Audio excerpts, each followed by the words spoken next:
మీ business ను develop చేసుకోవాలి అనుకుంటున్నారా? మీ పరపతిని పెంచుకోవాలి అనుకుంటున్నారా? అయితే ఓకే టీవీ ద్వారా ఎల్ బ్యాండ్, ఆస్ట్రన్ band ad, scrolling ad, ad with voice overs, logo bug, video ads ద్వారా మీ యాడ్స్ ను పబ్లిష్ చేసుకోండి. సంప్రదించవలసిన ఫోన్ నెంబర్ 8520917933.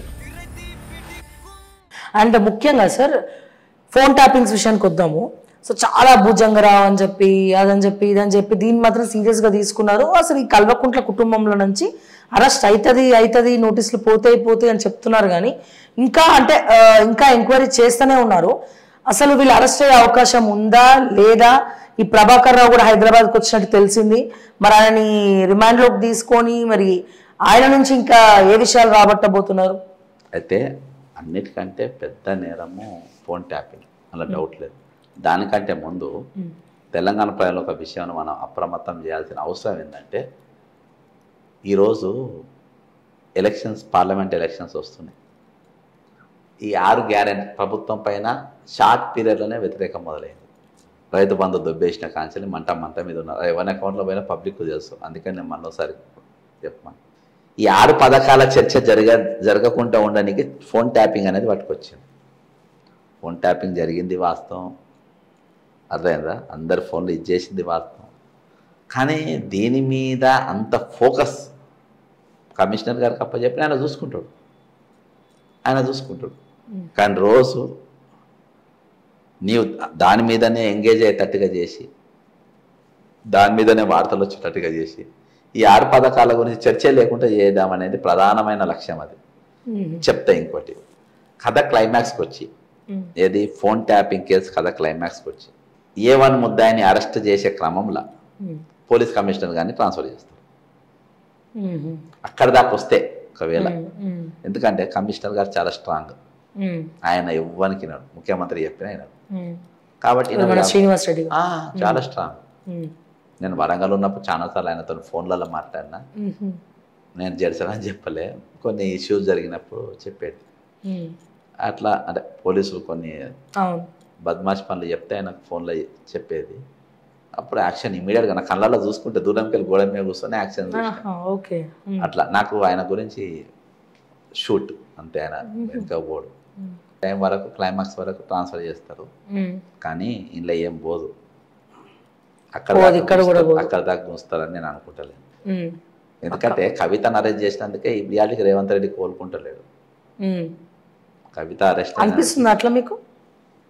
అరే ఒకటి చెప్తా శ్రావ్య గారు, నీకైతే నేను డాక్యుమెంట్స్ చూపించిన కదా, అడికోర్ ఇన్ఫ్రాస్ట్రక్చర్ చూపించిన. ఇద్దరు పార్ట్నర్స్, మన ఇద్దరం కలిసి వ్యాపారం చేసుకుందాం, నా డబ్బులు దాంట్లో ఇద్దరు ఆ వ్యాపారం స్టార్టింగ్ కోసం రోజులు గంటలు మీటింగ్లు పెట్టుకొని దానికోసం ఇన్వెస్ట్మెంట్ తయారు చేసి వీళ్ళిద్దరు కలిసి ఆంధ్రలో సినిమాలు షూటింగ్ కానీ అని చెప్పి ఈమె బ్లాక్మెయిల్ చేసి పైసలు గుంజుకొని వచ్చి నేను ఎక్కడెక్కడికి పోవాలని నా ప్లానింగ్ ఇచ్చి అన్ని పైసలు తెచ్చి పెట్టి అడికోర్ కంపెనీ అనేది ఒకటి పెట్టినప్పుడు ఉండదా? నేను టీడీపీ, నువ్వు బీఆర్ఎస్, రేపు జనంలో పోతే పరువు పోతుంది అని చెప్పి నువ్వు నీ బామ్మడిదిని పెట్టినావు. సుధిని సుజను, son of Manohar Reddy, brother of Jaipal Reddy, అల్లుడు ఆఫ్ సన్నిల్లా of Upender Reddy, ex MLA of Palair. అర్థమైందా నీకు? ఆయన పెట్టుకున్నావు. ఆమెనేమో విందుల మందుల అనే ఆమెను, ఆమె ఫ్రెండ్ బినామీని ఆమె పెట్టుకున్నది. పెట్టి మళ్ళీ కంపెనీ మీరు రన్ చేసిండ్రు. అర్థమైందా? బాధ ఉండదా ముఖ్యమంత్రి? మీకు బాధ ఉండదా? ముఖ్యమంత్రి ఎందుకు చేయాలని ఆమెకు ముందే సమాచారం వచ్చి ఆమెకు హింట్ ఇచ్చిండు అరెస్ట్ కాబోతున్నాం అని.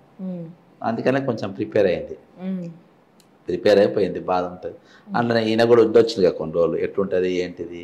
తిహార్ జైలు నాకు పెద్ద అనుభవం లేదు, కానీ కొంచెం గేల అట్లుంటుంది, బాధ ఉన్నది అట్లా అట్లా వీళ్ళు జైలుకు పోవాలని కోరుకోడు. ఏది కుటుంబం ఆల్రెడీ నష్టపోయింది, మళ్ళీ ఎందుకు? ఆయన కూడా దవాఖాన ఉంటే పోయి పరామర్శించి వచ్చిండు కదా. కాబట్టి అట్లేముండదు. వీళ్ళందరూ అదే మేఘకృష్ణారెడ్డి ఉండు కదా. మరి ఇంకేంది? ఏం మారలే శ్రావ్య గారు, ఏం మారలే, కంటిన్యూ అవుతుంది. కవిత బయటకు వస్తారు అదే ఇంతకి పార్లమెంట్ ఎలక్షన్ తర్వాత వస్తుంది. పోయిందే ఎలక్షన్ కోసం కదా పంపింది. ఎలక్షన్ తర్వాత బయటకు వస్తుంది. ఇప్పుడు కేటీఆర్ గారేమో మా యూట్యూబ్ ఛానల్స్ కి బ్రాండ్ అంబాసిడర్ అయ్యిండు. పదే మమ్మల్ని తలుచుకొని ప్రెస్ మీట్ లేదు. ప్రతిసారి తలుచుకుంటున్నాడు, మాకు లీగల్ నోటీసులు పంపిస్తా ఉన్నాడు. సో ఫస్ట్ ఈయనకి లీగల్ నోటీసులు పోతాయా ఈ వ్యవహారంలో, అరెస్ట్ అవుతాడా? కేటీఆర్ కూడా అరెస్ట్ అవ్వాలనే కోరుకుంటున్నట్టు కూడా తెలుస్తోంది. నిన్న ప్రెస్ మీట్ తర్వాత బయటకు వస్తుంటే మీడియా వాళ్ళు అడిగిందంట, కేటీఆర్ గారు మరి దీని గురించి ఈ ఫోన్ ట్యాపింగ్ గురించి ఏమంటారు, మీ పేరు కూడా వస్తుందా ఏదో అడిగిందట. మమ్మల్ని అడుగుతో బక్క జెర్సన్ అడుగు 4 లక్షల సిమ్లు ఉన్నాయంటారు కదా, వాటిపైన ఎంక్వైరీ చేయాలని కదా ఆయన ఏదో అన్నారంట. నేను అయితే ఆయనకు బాగా నమ్మకం, ఈరోజు అన్ని స్కామ్లు, ధరణి స్కామ్ కానీ లేకుంటే కాళేశ్వరం కానీ ఏవైనా జనంలో సైలెంట్గా తీసుకెళ్ళారు. ఎప్పుడు నేను మనతోనే అనేది, నేను మీరు నవ్వుకున్నారో ఏందో తెలియదు కానీ నెక్స్ట్ అధికారం కాంగ్రెస్కి వస్తుందని అంటే ఎక్కడ ఇంటర్వ్యూలు ఇచ్చినా వాళ్ళు నమ్మబోయేది కాంగ్రెస్ కావచ్చు. కానీ పర్ఫెక్ట్గా నేను అంటే జనంలో ఎట్లా ఇంజెక్ట్ అవుతుంది అనేది మనకు కనబడు. యాక్చువల్గా 80 సీట్లు గెలుసు, 80 గెలుసు, గెలవద్దని ముఖ్యమంత్రి గారు స్కెచ్ చేసి 60 వరకు గెలిచేటట్టుగా ఉండే చేశారు. ఇప్పుడు నీలం మధుకు టికెట్ ఇచ్చింది, అప్పుడే డ్రాప్ చేస్తే ఇలా ఇంకా 3 సీట్లు గెలిచి, నరసాపూర్ గెలుసు, నీకు సిద్దిపేట సంగారెడ్డి గెలిచేది, పటాన్చేరి గెలిచేది. ముగ్గురిని దామోదర నరసింహ కూడా ఒడగొట్టడానికి చూసాడు. ఇప్పుడు ఆయన తీసుకొచ్చి నీ మనిషి అని క్లియర్గా అర్థమైపోయింది, తీసుకొచ్చి ఇచ్చి అర్థమైందా, నువ్వు ఎందుకు ఇచ్చినావు గెలిపియనిక. ఇప్పుడు వీళ్ళు ఓడిపోయిన వాళ్ళు ఊరుకుంటారు, రేపు అసలు ఊరుకోరు. నీకు స్కెచ్ ఏంది, నీకు అక్కడ బీజేపీ గెలవాలి, రఘునందన్ రావు గెలవాలి. యాక్చువల్గా చెరుకు శ్రీనివాసరెడ్డిని జరిపి అక్కడనే రఘునందన్ రావు నిలబెడదామని ప్లాన్ చేసిండు. కొంచెం వెనక ముందు అయ్యి ఆపిండు, అప్పటికి ముఖ్యమంత్రి కాలే కదా, పిసిసి కాబట్టి జర వెనక ముందు అయ్యిండు, దామోదర నరసింహ ఇన్వాల్వ్ అయ్యిండు కాబట్టి. ఇప్పుడు అట్లా కాదు, ఇప్పుడు అవుట్ రైడ్ గా బీజేపీలను ఆయన టార్గెట్ విశ్వేశ్వరరెడ్డి గెలవాలి.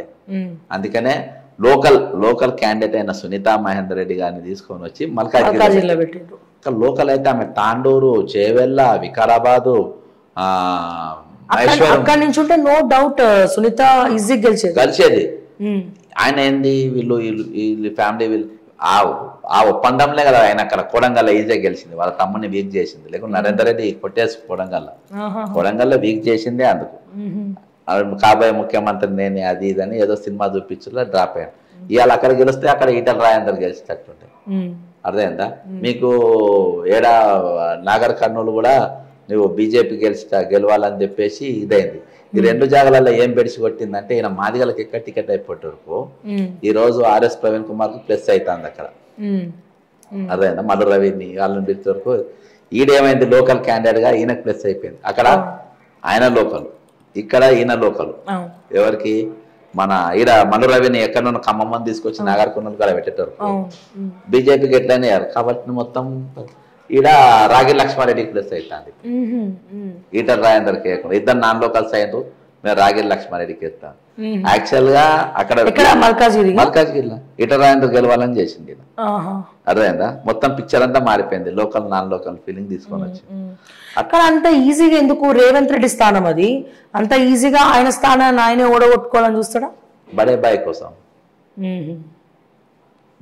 కోసం చోటా బాయ్ స్కెచ్ ఇవి. కాంగ్రెస్ పార్టీ నాదా, ఇది నాదా, ఎవరైతే వాడుకుంటూ వదిలేస్తా, నాదా. మోడీ దగ్గర రేపు సెంట్రల్లో మోడీ వస్తున్నాక ఈయన డ్రామా చూడును, సెంట్రల్లో మోడీ వచ్చిన తర్వాత. అందుకనే నేను లోక్సభ తర్వాత కూడా అంత కూడా నన్ను పార్టీకి బయటికి పంపించారు, హ్యాపీగా ఉన్న ఒక రకంగా 100%. సెంట్రల్లో మోడీ వస్తే ఈయన ఇప్పుడు జాయిన్ చేసుకున్న వాళ్ళను మాక్సిమం ఈయననే టికెట్లు ఇప్పించుకున్న వాళ్ళను, ఈయనతో 70 వచ్చిన వాళ్ళని అందరినీ తీసుకొని బీజేపీకి పోయి ఈయన కాకుంటే అడుగుతున్నాను. 100% ఉన్నాడు, 1000%. బీఆర్ఎస్ అంటున్నారు, బీఆర్ఎస్ విలీనం అవుతుంది. లేదు బీఆర్ఎస్ ఏం కాదు, బీఆర్ఎస్ వీక్ చేసేది ఎందుకంటే బీజేపీ లేవని. బీఆర్ఎస్ ఏమనే అవసరం లేదు, బీఆర్ఎస్ మీద కామ్ ఉంటే అదే అయిపోతుంది. నువ్వు జాయిన్ ఇవాళ ఏమైంది తెలుసా, వీళ్ళంతా చెత్త అంతా పోతుంది, చెత్త అంతా. ఇప్పుడు వాళ్ళకు పార్టీ ప్రక్షాళన అవుతుంది. ఇప్పుడు ఆ కేసీఆర్ దుర్మార్గుడు ఆయన ఉద్యమకాలను కాపాడుకుంటే అయిపోయేది. ఈ కాంగ్రెస్ ఎమ్మెల్యేలు అందరిని తీసుకుపెట్టేందుకు అది మొత్తం టైటానిక్ పడవ అయిపోయింది, అర్థమైందా. వాళ్ళకి సీట్లు ఇవ్వలేక, పాత వాళ్ళని ఇచ్చేయలేక అందరు కలిసి ఖతం అయిపోయింది. రేపు ఆ దరిద్రం అంతా వచ్చి ఇప్పుడు కాంగ్రెస్ పార్టీలో చేరుతుంది, వీళ్ళందరికి ఎక్కడైతుంది ఏడైతుంది వీళ్ళకి చేర్పించుకునేది కాంగ్రెస్ పార్టీని బలోపేతం చేయడానికి కాదు. రేపు మళ్ళీ వీళ్ళందరూ ఒక దగ్గర ఇలా డంప్ అయ్యి మళ్ళీ వీళ్ళందరూ మళ్ళీ కలిసి ఈ నెంబర్ నడవనీకి అని చెప్పి వేసుకుంటున్న ప్రణాళిక ఇది. కేసీఆర్ ఇంతకంటే ఎక్కువ తెలివితేటలు అయిండు, అవి ఎటు కాకుండా పండుకున్నాడు. రేపు నీ తెలివితేటలు కూడా నేను బెడిసి కొడతాయి. జనం యాంటీ అయితే అయిపోయి కేసీఆర్ కు పబ్లిక్ లో సింపతి ఏమున్నా ఉద్యమకారుడు అనేది సర్వేలో చెప్తున్నాయి అని ఉండే కాబట్టి ఆయనకుంది. నువ్వు 100 రోజులకే లంగమని తెలిసిపోయా. ఇప్పుడు 100 days లోపే నువ్వేందో తెలిసిపోయింది నువ్వు చీటర్ అని. కాబట్టి లాంగన ప్రజా మద్దతు లేకుండా నువ్వు ఎన్ని ఎత్తుగలు వేసినా పనికిరావు. నువ్వు అటు వేస్తే జనాలు రాళ్లతో కొడతారు. నువ్వు ఆ పార్టీ ఈ పార్టీ అని పోయినావు అనుకో, పబ్లిక్ రాళ్ళు తీసుకొని కొడతారు.